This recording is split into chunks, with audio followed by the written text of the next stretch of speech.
Good morning everyone. आपका फिर से एक बार स्वागत है चैप्टर 4 की वीडियो पार्ट 5 में।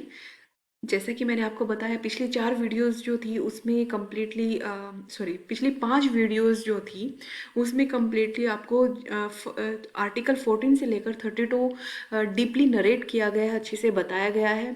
और आगे जो अब मैं वीडियोस बनाने वाली हूँ ये वाली, इस वीडियो में जो है बहुत ही आपको इजीली समझ में आ जाएगा अगर आपने मेरी पिछली चैप्टर 4 से रिलेटेड प्रीवियस 5 वीडियोस बहुत अच्छे से देख ली हैं। तो आपको ज़्यादा सा सोचने समझने की ज़रूरत नहीं पड़ेगी। ये जो टॉपिक है important features of fundamental rights, यानी कि मौलिक अधिकारों की विशेषताएं, ये जो है 12 भागों में मैंने बांटा है इसको। 12 विशेषताएं बताइए। आप अपनी तरफ से भी बहुत सारी विशेषताएं इसमें एक्सप्लेन कर सकते हो, क्योंकि आप ऑलरेडी आर्टिकल्स डीपली अच्छे से समझ चुके हो। तो आप अपनी तरफ से भी कुछ पॉइंट जनरेट कर सकते हो। वो कौन से पॉइंट होंगे मैं आपको बाद में बताऊंगी, लेकिन अभी फिलहाल हम जो है फर्स्ट पार्ट से शुरू करते हैं। फर्स्ट पॉइंट जो है टू मच एलोबरेटिव एंड कॉम्प्लेक्स, यानी कि जो मूल अधिकार है उनकी पहली विशेषता ये है कि ये बहुत ही विस्तृत है, बहुत ही जटिल है, यानी बहुत अधिक है संख्या में। पार्ट 3 जो है पूरा का पूरा इन्हीं से रिलेटेड है। अनुच्छेद 14 से लेकर 32 तक आप मूल अधिकार पढ़ते हो, जो कि टोटल 6 हैं, और उनकी भी अलग अलग श्रेणियां दे रखी हैं। जैसे कि अगर अनुच्छेद 19 की बात करो तो उसको 6 भागों में बांट रखा है। इस तरह से जो है बहुत बड़ा ये पार्ट बन जाता है। इसके अलावा जो अनुच्छेद 12, 13, 33, 34, 35, ये ऐसे आर्टिकल्स हैं जो कि अलग से आपको पढ़ते हैं, जो कि मैंने पार्ट 1 में आपको एक्सप्लेन किया था कि आर्टिकल किस चीज़ से रिलेटेड है। तो इस तरह से हर एक जो आर्टिकल है, अनुच्छेद है, उसकी अपनी ही अलग व्याख्याएं हैं, अलग अलग भाग हैं, अलग अलग अपवाद हैं, एक्सेप्शनल केसेस हम इसमें नरेट करते हैं। तो इस तरह से हम कह सकते हैं कि बहुत ही बड़ा और बहुत ही व्याख्याकृत है। सेकंड जो इम्पोर्टेंट विशेषता ये है, restrictions on the governments and other authorities, कि ये जो मूल अधिकार है सरकारों और सरकारी संस्थाओं पर प्रतिबंध लगाते हैं। वो कैसे लगाते हैं? मैंने आपको पार्ट 1 वीडियो में एक्सप्लेन किया था कि आर्टिकल 13 क्या करता है। आर्टिकल 13 करता है कि जो अगर संसद किसी प्रकार से कोई ऐसा कानून बना दे जो मूल अधिकारों के विरुद्ध हो या मूल अधिकारों का हनन करता हो, आम आदमी के मूल अधिकारों को छीनने वाला कानून बना दे, तो उसको जो है सर्वोच्च न्यायालय अवैध घोषित कर सकता है। तो इस प्रकार से क्या होगी, सरकार के ऊपर रिस्ट्रिक्शन हो गई है। इसी तरह से आप और भी छोटे छोटे अगर आर्टिकल्स देखें, जैसे कि अनुच्छेद 18 की अगर हम बात करें, उसमें साफ साफ कह दिया है कि सिर्फ शिक्षा और जो है सेनाओं से संबंधित उपाधियों को छोड़कर कोई भी उपाधि सरकार नहीं दे सकती है। राज्य सरकारें हों या सेंट्रल गवर्नमेंट हो, वो उपाधियां नहीं दे सकती हैं। तो इस तरह से हम देख सकते हैं कि बहुत सारी रिस्ट्रिक्शंस लगी हुई हैं। अगर गवर्नमेंट किसी प्रकार का जो है मूल अधिकारों को हनन करते हैं, तो आर्टिकल 32, जो कि मैं पार्ट 5 वीडियो में एक्सप्लेन किया था, और उसी के साथ मैंने 226 भी समझाया था आपको। तो अनुच्छेद 32 और 226 है, ये भी कहीं ना कहीं रिस्ट्रिक्शंस लगाते हैं। फिर हम पॉइंट थर्ड पे आ जाते हैं, राइट्स आर नॉट एब्सोल्यूट, यानी कि अधिकार निरंकुश नहीं है। ये निरंकुश क्या होते हैं? जिस पर अंकुश ना लगा हो। देखिए, फंडामेंटल राइट्स दे दिया है, इसका मतलब ये नहीं है कि अब हमें पूरी तरह से स्वतंत्रता है, पूरी तरह से समानता है। बहुत सारे छोटे छोटे अंकुश फिर भी लगा दिए गए हैं। ये नहीं कह सकते कि फंडामेंटल राइट्स निरंकुश हैं। इस पर बहुत सारे अपवाद हैं, बहुत सारे एक्सेप्शनल केसेस हैं। मैंने वीडियो आपसे शेयर किया था पार्ट 2, पार्ट 3, पार्ट 4, इन वीडियोस में मैंने आपको बताया था हर राइट के साथ कोई ना कोई अपवाद जुड़ा हुआ है। जैसे कि फॉर एग्जांपल हम यहाँ पर मैं एक एग्जांपल आर्टिकल 19(1) का ले लेती हूँ, अनुच्छेद 19(1) का। उसमें मैंने आपको बताया था कि भाषण देने की स्वतंत्रता और स्पीच की भाषण देने अपने आप को अभिव्यक्त करने और लिखने की स्वतंत्रता है। लेकिन ये स्वतंत्रता ऐसा नहीं कि आपके जो मन में आया जो कुछ आपने लिख दिया, ऐसा नहीं है। आपको देश की शांति बनाए रखने वाले शब्द लिखने होंगे, आपको देश की अखंडता बनाए रखने वाले शब्द लिखने होंगे, ऐसे शब्द लिखने होंगे जो संविधान के खिलाफ ना हो। जो सम्माननीय पद हैं, जैसे राष्ट्रपति, राज्यपाल, जितने भी सम्माननीय पद आपकी नज़र में आते हैं, उन पदों के खिलाफ आपने कोई टिप्पणी ना की हो, या कोई ऐसा भाषण या ऐसी कोई बात ना रखी हो जिससे कि देश में अशांति फैल जाए। तो इस तरह की जो है बहुत सारे अपवाद हैं। समानता में भी आप देखेंगे कि पूरी तरह से समानता नहीं है, बहुत सारे अपवाद खड़े कर दिए हैं, बहुत सारी बातें हैं जहाँ पर समानता का एक आर्टिकल 16(4) भी आ जाता है, जिसमें बताया गया है कि अल्पसंख्यक अनुसूचित जातियाँ, जनजातियाँ, आरक्षण, ये सारी बातें हैं। तो आप देखेंगे जितने भी आप मूलभूत अधिकार देखेंगे, उन अधिकारों में कहीं ना कुछ ऐसे डाले गए हैं पॉइंट्स जिनमें नज़र आता है कि ये पूरी तरह से निर्बाध, पूरी तरह से स्वतंत्र नहीं है। इन पे बहुत सारी जगह जगह पर अंकुश लगे हुए हैं। अब हम नेक्स्ट पॉइंट पे चलते हैं। Distinction between citizens and foreigners, नागरिकों तथा विदेशियों में भेद किया गया है मूल अधिकारों में। ये मैं आपको एक्सप्लेन कर चुकी हूँ कि सिर्फ धर्म और समानता संबंधित जो अधिकार हैं, समानता का मूलभूत अधिकार और धार्मिक स्वतंत्रता का मूलभूत अधिकार, ये दोनों ही अधिकार विदेशियों को भी दिए हैं, सिटीजन जो आपकी विदेशी हैं और भारतीय दोनों को मिले हुए हैं। इसके अलावा जो बाकी के 4 मूल अधिकार हैं वो विदेशियों को नहीं दिए गए हैं, आर्टिकल 19 नहीं दिया गया है। तो इस तरह से आपको ये चीज़ ध्यान रखनी है। तो बाकी 4 अधिकार है ना, उनमें भी कुछ ऐसे हैं छोटे छोटे पॉइंट्स जहाँ पर फॉरनर्स को है राइट, बट कुछ इक्वालिटी राइट टू रिलीजन में भी कुछ ऐसे अपवाद आ जाते हैं जहाँ पे लगता है कि फॉरनर्स को राइट नहीं है। तो इस तरह से आप कॉम्प्लेक्स सी एक जटिल सी सिचुएशन देखेंगे। लेकिन हाँ, मोटे तौर पर मूल अधिकारों में और जो है मूल अधिकारों में ऐसा एक सेगमेंट्स बना दिया गया है जहाँ पर भारतीय नागरिक और विदेश दोनों को ही ये अधिकार है, दिए भी गए हैं, और कुछ ऐसे अनुच्छेद है जहाँ पर नहीं दिए गए हैं। अगला है नो फंडामेंट्स आउटसाइड द पार्ट 3। देखिए, मूल अधिकार जो है क्यों दिए जाते हैं, ताकि आम शारीरिक, मानसिक, आर्थिक, सामाजिक विकास अच्छे प्रकार से कर सके। उसके ऊपर किसी प्रकार का सरकारी, किसी प्रकार का व्यक्ति का दबाव, किसी संस्थान का दबाव उसके ऊपर, इस तरह से संविधान ने ये मूल अधिकार भी दी है कि अगर इन मूल अधिकारों को कभी भी हनन हो तो अनुच्छेद 32 के तहत, अनुच्छेद 226 के तहत आप उच्च न्यायालय में डायरेक्ट जा सकते हैं। तो ये मैं कहना चाह रही हूँ कि पार्ट 3 जिक्र दे दिए गए केवल वही मूल अधिकार है, इसके अलावा और कहीं भी जिक्र नहीं किया गया है। मैंने आपको शुरुआत फर्स्ट चैप्टर में बताया था कि और सेकंड चैप्टर में बताया था कि हमारे जो मूल अधिकार है, हमारे जो कुल अनुच्छेद है 300 हैं।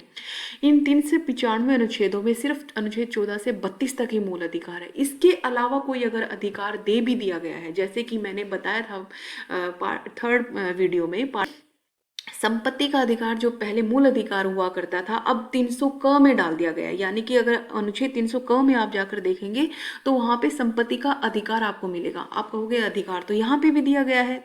तो बच्चों, यही संपत्ति का अधिकार, अगर इन मूल अधिकारों का कभी हनन होता है तो आप डायरेक्ट सर्वोच्च उच्च न्यायालय में जा सकते हो, लेकिन संपत्ति के अधिकार का कभी हनन होता है तो आपको ये जो है राइट नहीं दी। मैं यहाँ सिंपल शब्दों में कहना चाहती हूँ कि पार्ट 3 में जो अधिकार है कि वो अन्य अधिकार संविधान में कहीं कहीं दे भी दिए हैं, तो वो क्या है, सिर्फ कानूनी अधिकार हैं, वो मूल अधिकार की श्रेणी में नहीं आते हैं। फिर छठा पॉइंट है effective on private individuals and organisation.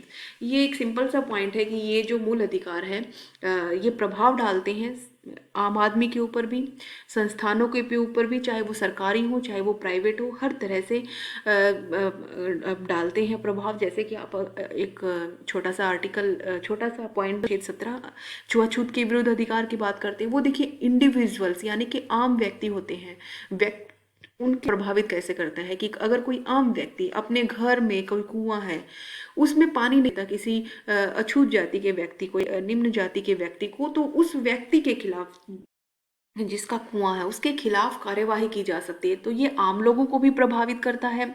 इसी तरह से बड़े बड़े ऑर्गेनाइजेशंस जो कि व्यक्ति की स्वतंत्रता का विरोध करते हैं, सरकारें, चाहे राज्य सरकार, सेंट्रल सरकार है, अगर वो किसी प्रकार का विरोध करते हैं तो उनके खिलाफ जाकर क्या किया जा सकता है, इस संविधान में इन मूल अधिकारों को आगे हनन होने पर सर्वोच्च उच्च न्यायालय में जाया जा सकता है। तो इस प्रकार से ये प्राइवेट और सरकारी दोनों ही प्रकार के लोगों और संस्थानों पर बहुत अधिक प्रभावी होते हैं या प्रभावित करते हैं।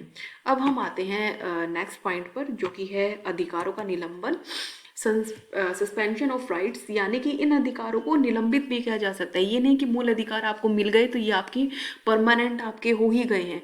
कुछ ऐसी स्थितियां होती हैं जिसमें ये मूल अधिकार खत्म हो जाते हैं। वैसे कोई परिस्थिति नहीं होगी, आपको मूल अधिकार दिए गए हैं, इनका हनन होता है या इनकी सुरक्षा जब आपको करनी होती है तो आप न्यायालय में जा सकते हैं, सर्वोच्च उच्च न्यायालय में। लेकिन कुछ विशेष परिस्थितियों में ये निलंबित हो जाते हैं, सस्पेंशन हो जाते हैं, यानी कि ये लागू नहीं हो पाते। कौन सी वो परिस्थितियां हैं? अनुच्छेद जो हमारी इमरजेंसी पावर है, यानी आपातकालीन स्थितियां हैं, देश में जब आपातकाल लागू हो जाता है, इमरजेंसी लागू हो जाती है, तब ये राइट जो है सस्पेंशन इनका हो जाता है। जब राष्ट्रपति की शक्तियां हम करेंगे तो उसमें मैं बहुत अच्छे से एक्सप्लेन आपको करूंगी कि 352, 356, 360 है क्या। लेकिन अभी थोड़ा थोड़ा सा ब्रीफली आपको समझाने के लिए बता दूं, 352 होता है राष्ट्रीय आपातकाल, जब पूरे देश में आपातकाल केंद्र सरकार लगा देती है। 356 होता है राष्ट्रपति शासन, जो कि राज्यों में लगता है। अगर राज्यों की सरकारें संवैधानिक तौर पर काम नहीं कर रही है, संविधान से परे जाकर काम कर रही है, तो उस राज्य का राज्यपाल राष्ट्रपति को सिफारिश करता है कि इस राज्य में क्या कर दिया जाए, सरकार को हटाकर यहाँ पर राष्ट्रपति शासन लगा दिया जाए। तो वहाँ पर क्या हुआ, उस राज्य जो है राज्य से के रिलेटेड कुछ टाइम के लिए क्या होगा, हाँ, जो मूल अधिकार है उनका निलंबन वैसे पर्टिकुलर 352 में ही होता है। बट यहाँ आपातकाल की बात चली गई है तो मैं इसमें ये आपको एक्सप्लेन कर रही हूँ कि 356 ये वाला आपातकाल होता है, और 360 होता है वित्तीय आपातकाल, जो कि जब धन की कमी हो जाती है तब लागू होता है। लेकिन यहाँ मूल अधिकारों का सस्पेंशन स्पेशली अनुच्छेद 352 के लागू होने के बाद ही होता है। ठीक है, फिर हम अगले 8वें पॉइंट पे आते हैं, parliament's power to amend FIR. देखिए, मूलभूत अधिकारों से छेड़छाड़ नहीं की जा सकती। अगर छेड़छाड़ कर भी सकते हैं तो वो सिर्फ और सिर्फ भारतीय संसद कर सकती है। और संसद भी अनुच्छेद 368 के तहत जो है संविधान में संशोधन करती है। तो ये आर्टिकल एक बार अपना इतना याद रखें कि अनुच्छेद 368 के तहत भारतीय संविधान में संशोधन होते हैं। तो मूल अधिकारों में भी कभी संशोधन होगा तो वो पार्लियामेंट करेगी, संसद करेगी। संसद में कौन आते हैं? लोकसभा, राज्यसभा और राष्ट्रपति, 3 अंग होते हैं संसद के। तो केवल इन्हीं को अधिकार है, राज्य सरकारों को अधिकार नहीं है कि इनमें किसी प्रकार का संशोधन कर सकें। थर्ड यूनिट में बहुत अच्छे से कि आर्टिकल 368 क्या होता है, नेगेटिव एंड पॉजिटिव राइट, यानी कि नकारात्मक और सकारात्मक अधिकार। बच्चों इसमें कंफ्यूज मत होना। नकारात्मक अधिकार वो अधिकार हैं जिसमें सरकार है को शक्ति दी गई है प्रतिबंध लगाने की, नकारात्मक अधिकार होंगे। ठीक है, और सकारात्मक वो होंगे जहां पर गवर्नमेंट को पावर दी गई है कि सॉरी, नकारात्मक अधिकार वो होते हैं जहां पर सरकार को ये शक्ति नहीं है कि वो किसी प्रकार का अमेंड कर सके या किसी प्रकार की रिस्ट्रिक्शंस लगा सके। लेकिन सकारात्मक अधिकार वो अधिकार होते हैं जहाँ सरकारें फंडामेंटल राइट में सिटीजन्स पर कुछ रिस्ट्रिक्ट या प्रतिबंध लगा सकती है। यहाँ पर कंफ्यूज मत होइएगा।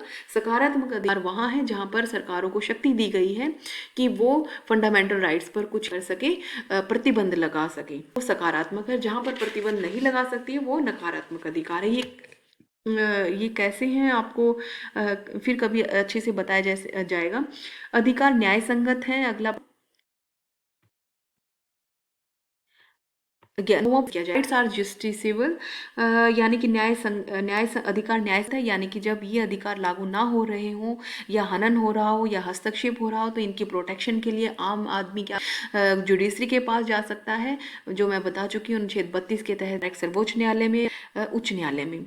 11वां है मौलिक special constitutional provisions for the enforcement of fundamental rights.